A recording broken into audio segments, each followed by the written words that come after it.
Hello everyone, I am Sunny, your physics teacher. Welcome back to my YouTube channel. Toppling का आज का हमारा last lecture होगा और आज के इस लेक्चर में हमें तीन बहुत अच्छे न्यूमेरिकल्स को सोल्व करेंगे। तो देखो, फर्स्ट न्यूमेरिकल में क्या गिवन है। एक्सेलरेशन ड्यू टू ग्रेविटी की value near the surface of earth 10 metre per second square given है। ठीक है, मान लो ये एक रफ टेबल है। ठीक है, और ये 4 kg का ब्लॉक है। ठीक है, coefficient of friction between this 4 kg block and this rough table ये 0.6 गिवन है। ठीक है, और मान लो इस ब्लॉक की ब्रेड्थ बी ये 10 सेंटीमीटर गिवन है और इस ब्लॉक की हाइट ये 30 सेंटीमीटर गिवन है। ठीक है, और यहां पे एक आइडियल पुली लगी हुई है। ठीक है, स्टेशनरी आइडियल पुली, और मैंने यहां पे एक रस्सी बांध दी मासलेस स्ट्रिंग, जो कि इस आइडियल स्टेशनरी पुली के ऊपर से होती हुई यहां पे एम डैश ब्लॉक से कनेक्टेड है। और ये हाइट एच नोट ये कितनी है, 10 सेंटीमीटर की वन है। मतलब यहां से 10 सेंटीमीटर हाइट पे मैंने रस्सी बांध दी है। ठीक है, और फाइंड आउट क्या करना है, एम डैश की मैक्सिमम वैल्यू कि ये सिस्टम इक्विलिब्रियम पे रहे। Maximum value of M dash so that system remains at equilibrium. ठीक है, तो अब देखो, सिस्टम इक्विलिब्रियम पे रहने का मतलब क्या है कि यहां पे स्लीपिंग भी ना हो और ये 4 kg ब्लॉक टोपल भी ना करे।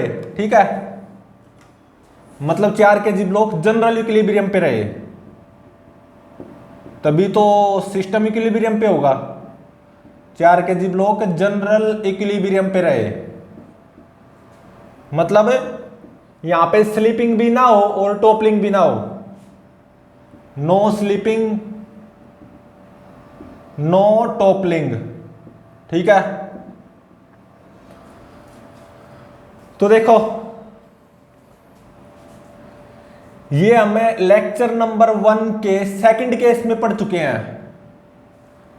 जब यहां पे स्लीपिंग भी ना हो और ये ब्लॉक टोपल भी ना करे, मतलब ये ब्लॉक जनरल इक्विलिब्रियम पे रहे या सिस्टम इक्विलिब्रियम पे रहे, तो ऐसे में नो स्लीपिंग की कंडीशन क्या आई थी, M dash must be less than और इक्वल टू म्यू एम।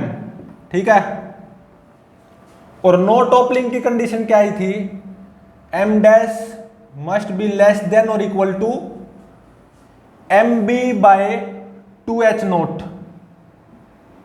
ठीक है, ये आई थी। और अब देखो, यहां पे स्लीपिंग भी ना हो और टोपलिंग भी ना हो, तो नो स्लीपिंग की कंडीशन क्या आएगी, M dash must be less than और इक्वल टू म्यू इंटू में एम, 0.6 इंटू में 4, मतलब M dash must be less than और इक्वल टू 2.4 kg। इस प्रेजेंट न्यूमेरिकल में नो स्लीपिंग की कंडीशन ये आ गई। ठीक है, और अब इस ब्लॉक के ऐसे टोपल ना होने की कंडीशन क्या आएगी, मतलब ये ब्लॉक आराम से ऐसे जनरल इक्विलिब्रियम पे रहे। नो स्लीपिंग की कंडीशन तो ये आ गई, M dash must be less than और इक्वल टू 2.4 kg। और अब ये जो ब्लॉक है ऐसे टोपल कर सकता है, वो टोपल भी ना करे, तो नो टोपलिंग की कंडीशन क्या आएगी, M dash must be less than और equal to M B by 2h naught. M 4 B 0.1 divided by 2, H naught 0.1, तो ये आ गई m dash must be less than और इक्वल टू 2 kg। ये इस प्रेजेंट न्यूमेरिकल में नो टॉपलिंग की कंडीशन आ गई, ठीक है।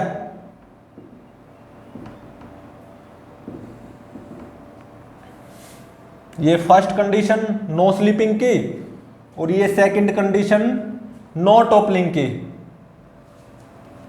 तो अब देखो ऐसा बोला गया है m डैश की मैक्सिमम वैल्यू बताओ कि ये मेरा पूरा सिस्टम इक्विलिब्रियम पे रहे या 4 kg ब्लॉक जनरल इक्विलिब्रियम पे रहे, मतलब यहां पे स्लीपिंग भी ना हो और टॉपलिंग भी ना हो, मतलब 4 kg ब्लॉक आराम से मस्त ऐसे इस रफ टेबल पे रखा रहे, ठीक है।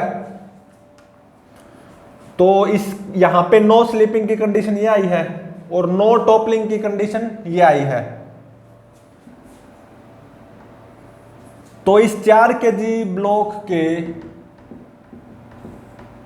जनरल इक्विलिब्रियम की कंडीशन क्या होगी, मतलब ये कंडीशन भी सेटिस्फाई होनी चाहिए और ये कंडीशन भी सेटिस्फाई होनी चाहिए। अब देखो 2.4 और 2 में कम कौन है, 2, तो इसका मतलब m dash must be less than और इक्वल टू 2 kg, ठीक है। तो m डैश की maximum value so that this system remains at equilibrium, वो कितनी आई, 2 kg, ये मेरा आंसर हो गया, ठीक है। अगर m डैश 2 kg के बराबर या उससे कम हुआ तो ये मेरा सिस्टम इक्विलिब्रियम पे रहेगा, यहां पे कोई स्लिपिंग नहीं होगी और कोई टॉपलिंग भी नहीं होगी, ठीक है। लेकिन अगर मैंने m डैश को 2 kg से थोड़ा सा भी ज्यादा लिया, जैसे 2.1 kg ले लिया, तो क्या होगा, यहां पे पहले टॉपलिंग हो जाएगी, स्लीपिंग से पहले टॉपलिंग हो जाएगी, ठीक है। ऐसे टॉपलिंग हो जाएगी तो सिस्टम इक्विलिब्रियम पे नहीं रहेगा। मैं क्या चाहता हूं, यहां पे स्लीपिंग भी ना हो और टॉपलिंग भी ना हो। ऐसा कब होगा, जब m डैश 2 kg के बराबर या उससे कम होगा। तो m डैश की maximum value so that this system remains at equilibrium, वो कितनी आई, 2 kg, ये मेरा आंसर हो गया।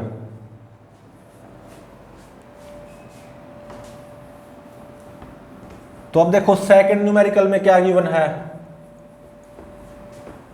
Again acceleration due to gravity की value near the surface of earth 10 metre per second square given है। न्यूमेरिकल नंबर सेकंड,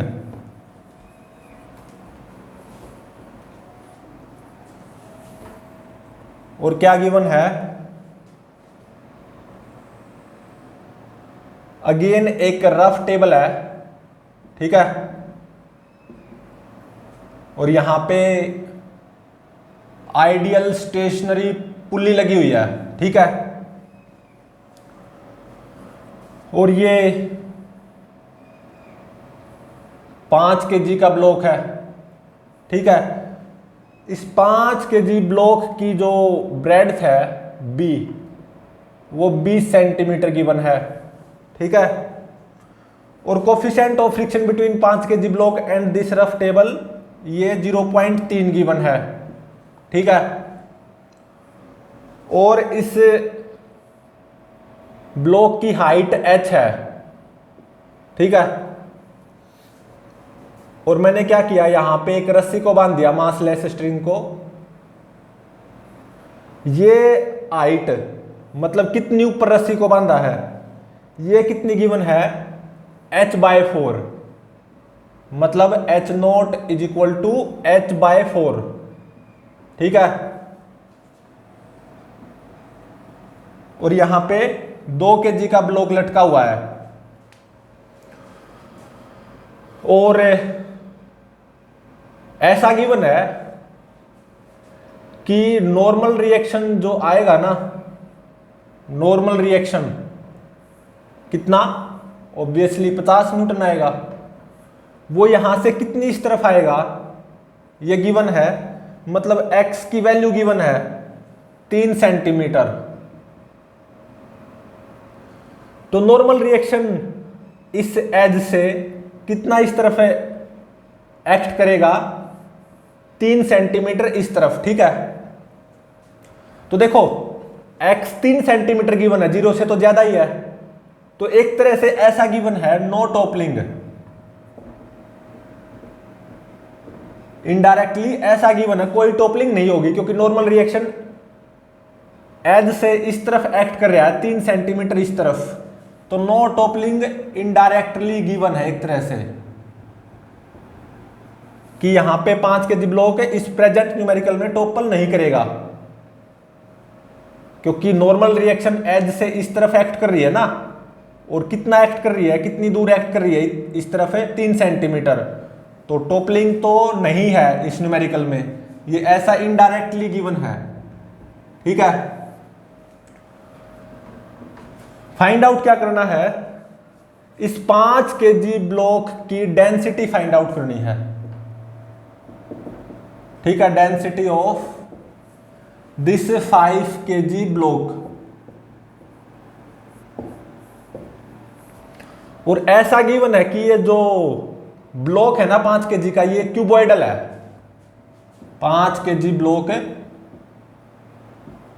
क्यूबॉइडल है और सॉलिड है, 5 kg का ब्लॉक और क्यूबॉइडल शेप का है। मतलब इन रियलिटी अगर मैं 5 kg ब्लॉक को यहां पे ड्रॉ करूं तो कुछ ऐसा है,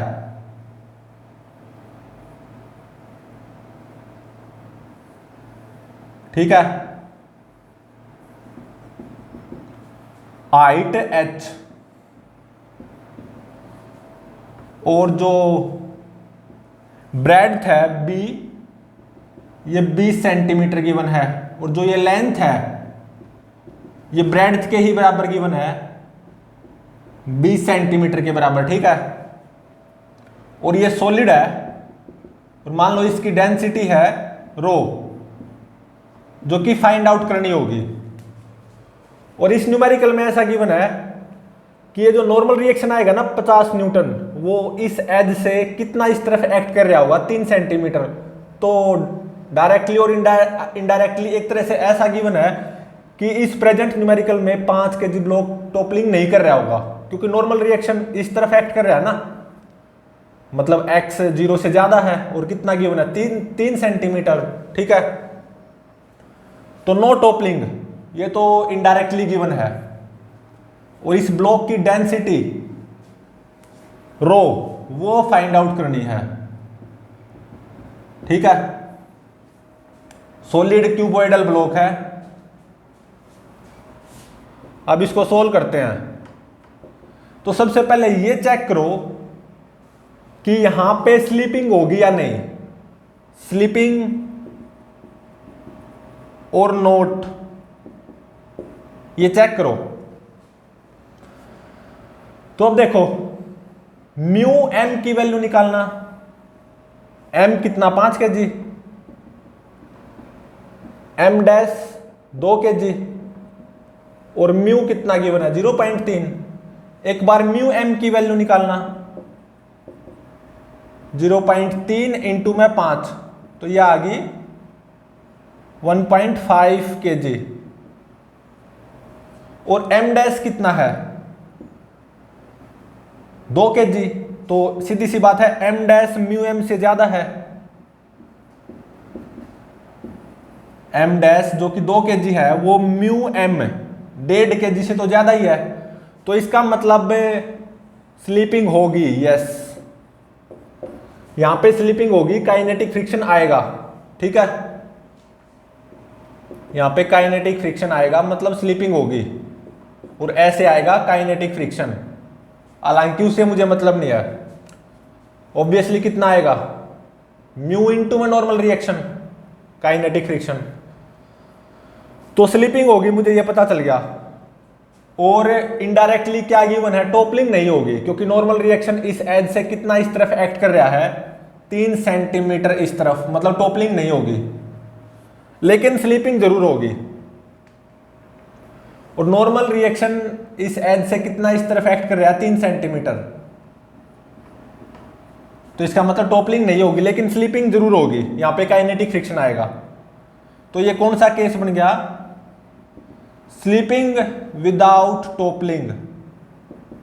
ठीक है,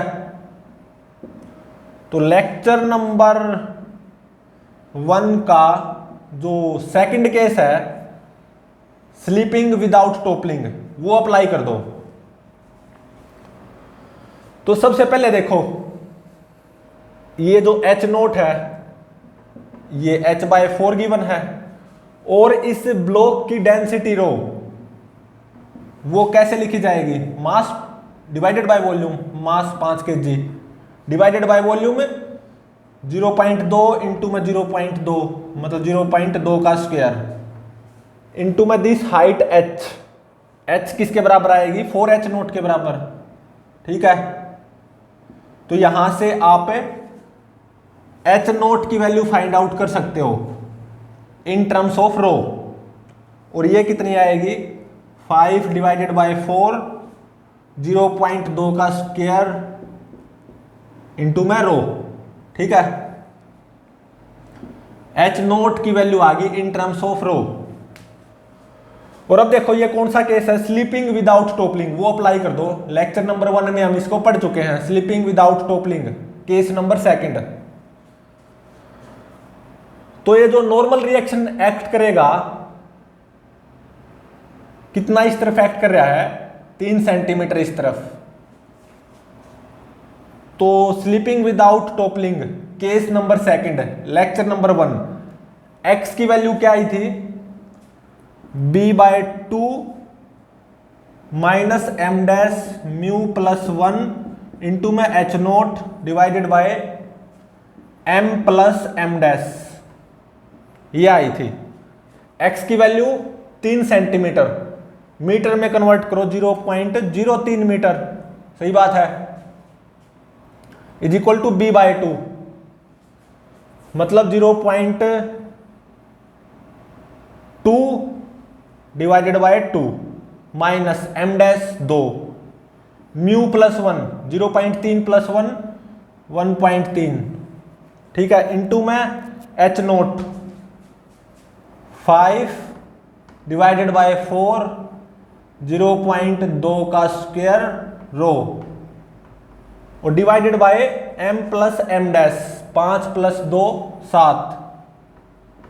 ठीक है, तो यहां से आप रो की वैल्यू फाइंड आउट कर सकते हो इजीली। तो ये रो की वैल्यू कितनी आएगी? 165.81 kg पर मीटर क्यूब। ठीक है, ये मेरा आंसर हो गया। 5 kg ब्लॉक था, 2 kg ब्लॉक, हाइट h और रस्सी कितनी ऊपर बांध रखी है? h/4, breadth 20 centimetre, coefficient of friction 0.3। ऐसा गिवन था कि नॉर्मल रिएक्शन कितना इस तरफ एक्ट करेगा? 3 सेंटीमीटर इस तरफ, मतलब एक तरह से इनडायरेक्टली क्या गिवन था? कोई टॉपलिंग नहीं हो रही होगी इस प्रेजेंट न्यूमेरिकल में। तो ऐसे में इस ब्लॉक की डेंसिटी फाइंड आउट करनी थी रो, और वो कितनी निकल के आ गई? 165.81 kg पर मीटर क्यूब। ये मेरा फाइनल आंसर हो गया जो कि पूछ रखा था। लेकिन उससे पहले क्या पता लगाना जरूरी था कि यहां पे स्लीपिंग होगी या नहीं। तो म्यू एम की वैल्यू 1.5 kg आई, एम डैश 2 kg है, तो एम डैश 2 kg 1.5 kg से ज्यादा ही है, तो इसका मतलब यहां पे स्लीपिंग होगी। ठीक है, और टॉपलिंग नहीं होगी क्योंकि ये इनडायरेक्टली गिवन था। नॉर्मल रिएक्शन कितना इस तरफ एक्ट कर रहा है? 3 सेंटीमीटर इस तरफ, तो टॉपलिंग तो हो ही नहीं सकती। तो स्लीपिंग होगी विदाउट टॉपलिंग। 5 kg ब्लॉक इस डायरेक्शन में a एक्सेलरेशन से एक्सेलरेट करेगा, 2 kg block vertical downward direction में a से ही एक्सेलरेट करेगा, और रस्सी में टेंशन आएगी t। एक्सेलरेशन और टेंशन की वैल्यू और फाइंड आउट कर लेते हैं। तो लेक्चर नंबर 1 के सेकंड केस में पढ़ चुके हैं, जब स्लीपिंग विदाउट टॉपलिंग है, और जो कि ये बिल्कुल यही केस है, स्लीपिंग विदाउट टॉपलिंग। तो एक्सेलरेशन की वैल्यू क्या आई थी? Lecture number 1 second case sleeping without toppling, M dash minus mu M into में G divided by M plus M dash, ये आई थी। एम डैश की वैल्यू पुट करो 2, म्यू की 0.3, एम की 5, जी की 10, तो एक्सेलरेशन की वैल्यू यहां से कितनी आ जाएगी 0.714 मीटर पर सेकंड स्क्वायर। एक आंसर ये हो गया, हालांकि पूछ नहीं रखा था। और इस रस्सी में टेंशन कितनी आएगी, स्लीपिंग विदाउट टोपलिंग केस में लेक्चर नंबर 1 में हम पढ़ चुके हैं। इस रस्सी में टेंशन कितनी आएगी, एम डैश जी इंटू में mu plus 1 gets divided by M plus M dash. तो यहां पे भी वैल्यूज पुट करनी है, एम की 5, एम डैश की 2, जी की 10, म्यू की 0.3, ठीक है। तो इस रस्सी में टेंशन कितनी आ जाएगी 18.57 न्यूटन। तो रस्सी में टेंशन निकल आई, दोनों का एक्सेलरेशन निकल आया 0.714 मीटर पर सेकंड स्क्वायर। और यहां पे स्लीपिंग होगी विदाउट टोपलिंग, मतलब ये 5 kg ब्लॉक ऐसे एक्सेलरेट करेगा, मतलब स्लीपिंग होगी और कोई टोपलिंग नहीं होगी, इसका मतलब ऐसे एक्सेलरेट करेगा, ठीक है। ए एक्सेलरेशन से 2 kg block vertical downward direction में ए से ही एक्सेलरेट करेगा। रस्सी में टेंशन आएगी 18.57 न्यूटन, ठीक है।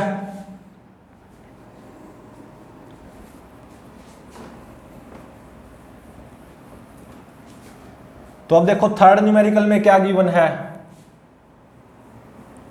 Again acceleration due to gravity की value near the surface of earth 10 metre per second square given है। एक्सेलरेशन ड्यू टू ग्रेविटी की value near the surface of earth 10 metre per second square given है, numerical number 3।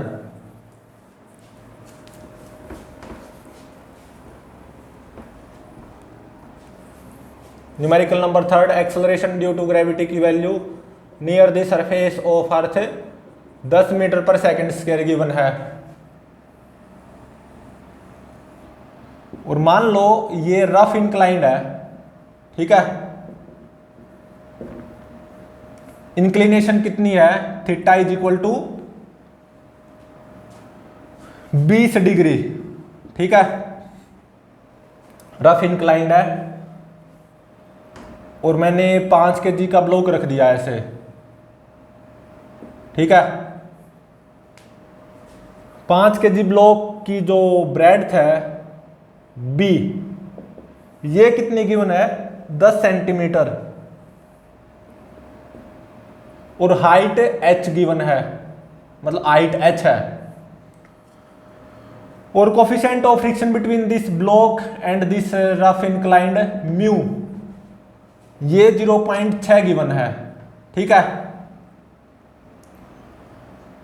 और तो देखो angle of repose कितना आ गया, tan inverse mu होता है ना angle of repose, tan inverse 0.6, ये कितना आएगा नियरली 31 डिग्री आएगा, ठीक है। इंक्लिनेशन देखो 20 डिग्री और एंगल ऑफ रिपोज 31 डिग्री, तो inclination theta is equal to 20 degree, तो एंगल ऑफ रिपोज 31 डिग्री से कम ही है। तो इसका मतलब यहां पे स्लीपिंग तो हो नहीं सकती, नो स्लीपिंग, ठीक है। मतलब up the inclined static friction आएगा, तो स्लीपिंग तो हो नहीं सकती। तो होने को केवल एक चीज हो सकती है, ये 5 kg ब्लॉक ऐसे टोपल कर सकता है अगर इस ब्लॉक की हाइट h एक पर्टिकुलर वैल्यू से ज्यादा हो, तो केवल एक चीज हो सकती है कि ये 5 kg ब्लॉक ऐसे टोपल कर सकता है। लेकिन मैं वो भी नहीं चाहता, मैं क्या चाहता हूं, ये 5 kg ब्लॉक आराम से रखा रहे इस रफ इंक्लाइंड पे, मतलब 5 kg ब्लॉक जनरल इक्विलिब्रियम पे रहे, ये टोपल भी ना करे, स्लीपिंग तो हो नहीं सकती। तो मैं ये चाहता हूं 5 kg block remains at general equilibrium. इस 5 kg ब्लॉक को जनरल इक्विलिब्रियम पे होने के लिए इस ब्लॉक की हाइट h ज्यादा से ज्यादा कितनी होनी चाहिए? ब्लॉक की हाइट की मैक्सिमम वैल्यू बताओ, सो that this block remains at general equilibrium. मतलब ये टॉपल ना करे, स्लिपिंग तो हो नहीं सकती, तो केवल एक चीज हो सकती थी कि ये टॉपल कर जाए। अगर h height of this block एक पर्टिकुलर वैल्यू से ज्यादा हो तो क्या हो सकता है? ये टॉपल कर सकता है। लेकिन मैं वो भी नहीं चाहता, मैं ये चाहता हूं ये ऐसे का ऐसा रखा रहे जनरल इक्विलिब्रियम पे, स्टैटिक फ्रिक्शन आए, आराम से ऐसा का ऐसा रखा रहे। वो कब होगा? जब इस ब्लॉक की हाइट h एक पर्टिकुलर वैल्यू के बराबर या उससे कम होगी। तो बस वही फाइंड आउट करना है, इस ब्लॉक के हाइट की मैक्सिमम वैल्यू फाइंड आउट करो, सो that this block remains at general equilibrium. ये आराम से रखा रहे।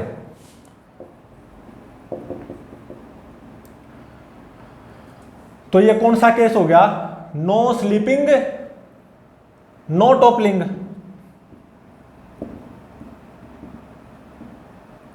ये जो टॉपल कर सकता था ब्लॉक, वो टॉपलिंग भी मैं नहीं चाहता, स्लीप तो ये कर नहीं सकता। तो कौन सा केस हो गया? नो स्लीपिंग नो टॉपलिंग, मतलब जनरल इक्विलिब्रियम। तो देखो लेक्चर नंबर 1 के थर्ड केस में पढ़ चुका हूं ब्लॉक के जनरल इक्विलिब्रियम की कंडीशन। वो क्या आई? देखो स्लीपिंग तो हो नहीं सकती, तो इसका मतलब टॉपलिंग नहीं होनी चाहिए। तो नो स्लीपिंग तो एक तरह से इनडायरेक्टली गिवन है, तो इसका मतलब टॉपलिंग नहीं होनी चाहिए। तो नो स्लीपिंग नो टॉपलिंग वो केस है ये। और लेक्चर नंबर 1 के थर्ड केस में पढ़ चुका हूं no sleeping no toppling case. तो स्लीपिंग तो हो नहीं सकती क्योंकि ये angle 20 degree, angle of repose 31 degree से कम है, तो स्लीपिंग तो हो नहीं सकती। केवल एक चीज हो सकती थी कि ये टॉपल कर जाए, और वो भी मैं नहीं चाहता। मैं चाहता हूं ये जनरल इक्विलिब्रियम पे रहे, मतलब टॉपलिंग ना हो। तो इसकी कंडीशन क्या आई थी? h must be less than और equal to b by tan theta. ठीक है, कौन से केस में? No sleeping no toppling case में। Lecture number 1 third case, no sleeping no toppling मतलब जनरल इक्विलिब्रियम। स्लीपिंग तो होगी नहीं, ये मेरे को पता चल गया, क्योंकि inclination 20 degree, angle of repose 31 degree से कम है। तो नो टॉपलिंग की कंडीशन क्या आएगी? ये लेक्चर नंबर 1 थर्ड केस में आई थी नो टॉपलिंग की condition, h height must be less than और equal to b by tan theta. तो बस ये अप्लाई कर दो केवल। स्लीपिंग तो हो नहीं सकती है, गिवन है, तो टॉपलिंग नहीं होनी चाहिए, तो बस ये अप्लाई कर दो, तभी तो जनरल इक्विलिब्रियम पे रहेगा। तो h must be less than और equal to b 0.1 divided by tan 20 degree. तो यहां से क्या आएगा? h must be less than और इक्वल टू 0.274 मीटर, और h must be less than और इक्वल टू 27.4 सेंटीमीटर। ठीक है, तो h की maximum value, so that this block remains at general equilibrium, मतलब ये ब्लॉक आराम से रखा रहे। तो इस ब्लॉक के हाइट की मैक्सिमम वैल्यू वो कितनी आई? 27.4 सेंटीमीटर। ये मेरा आंसर हो गया। ठीक है, मतलब इस ब्लॉक की हाइट 27.4 सेंटीमीटर के बराबर या उससे कम हुई तो ये मेरा ब्लॉक आराम से ऐसे रखा रहेगा, जनरल इक्विलिब्रियम पे रहेगा बिल्कुल। स्लीपिंग तो हो नहीं सकती, तो टॉपलिंग भी नहीं होगी।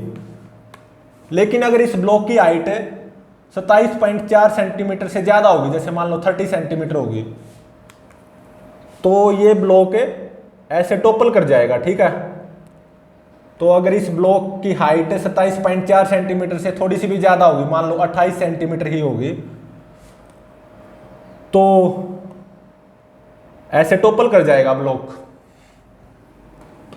स्लीप ये कर नहीं सकता। तो अगर इस ब्लॉक की हाइट 27.4 सेंटीमीटर से ज्यादा हुई तो ये ब्लॉक ऐसे टॉपल कर जाएगा, मतलब जनरल इक्विलिब्रियम पे नहीं रहेगा। और फाइंड आउट क्या करना था कि ये ब्लॉक जनरल इक्विलिब्रियम पे रहे, ऐसा क्या ऐसा रखा रहे, तो इस ब्लॉक की हाइट की मैक्सिमम वैल्यू कितनी होनी चाहिए, वो कितनी निकल के आई 27.4 सेंटीमीटर। ठीक है,